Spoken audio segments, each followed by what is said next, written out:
एक बार रसूलुल्लाह सल्लल्लाहु अलैहि वसल्लम एक रास्ते से गुज़र रहे थे तो आपके पीछे एक यहूदी आ गया। आपने यहूदी से कुछ कर्ज लिया था।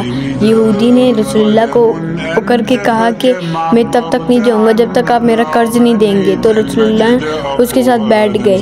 तो फिर सहाबाए कराम जब गुजरे और इकट्ठा हुए तो सहाबाए कराम ने यहूदी को रसूलुल्लाह को लेके जाने की फरियाद की तो यहूदी ने मना कर दिया। तो रसूलुल्लाह ने सहाबाए कराम को वहाँ से भेज दिया।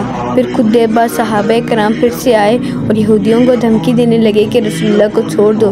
तो रसूलुल्लाह ने फरमाया कि अल्लाह ने मुझे इस दुनिया में इस्लाम फैलाने के लिए भेजा है, ना कि जुल्म करने के लिए। तो आप सल्लल्लाहु अलैहि वसल्लम ने सहाबाओं को भेज दिया।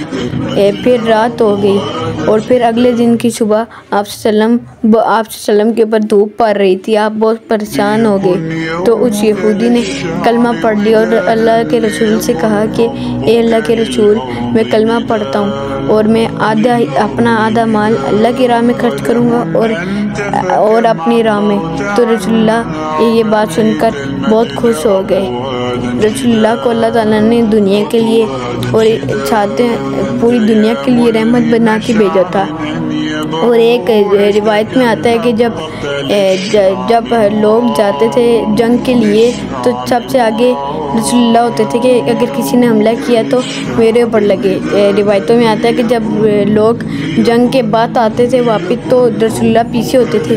अगर पीछे से कोई हमला हो तो लोग मेरे साथ हों, कुछ ना हो मुझे हो।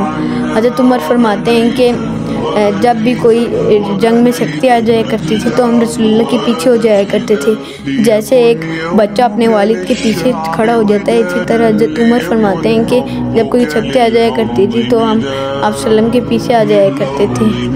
हज़रत मोहम्मद सल्लल्लाहु अलैहि वसल्लम ने इस दुनिया के लिए बहुत मेहनत की और यहाँ तक कि जब खंडक खोद रहे थे हज़रत सलमान फ़ारसी रज़ियल्लाहु अन्हु तो उनसे एक जगह एक चट्टान नहीं टूट रही थी। तो आपने रसूलुल्लाह को बताया तो रसूलुल्लाह ने एक बार में वो चट्टान तोड़ी। जब रसूलुल्लाह ने चट्टान को तोड़ने के लिए उठाया तो रसूलुल्लाह के पेट में पत्थर बंधे हुए थे भूख की वजह से। रसूलुल्लाह बहुत दिनों से कुछ नहीं खाते थे, अपनी उम्मत के लिए कुछ नहीं खाते थे। और ताइफ के मौके में जब ताइफ के सरदारों ने रसूलुल्लाह के पीछे शहर के बदमाश लगाए तो तब भी रसूलुल्लाह ने किसी को कुछ ना कहा। यहाँ तक कि आपका पूरा जिस्म खून से तर हो गया फिर भी आपने ताइफ के सरदारों को कुछ नहीं कहा। आपका पूरा जिस्म खून से तर हो गया था, आपने सब्र किया और आपने आने वाली उम्मत को भी सब्र की तलकीन फरमाई।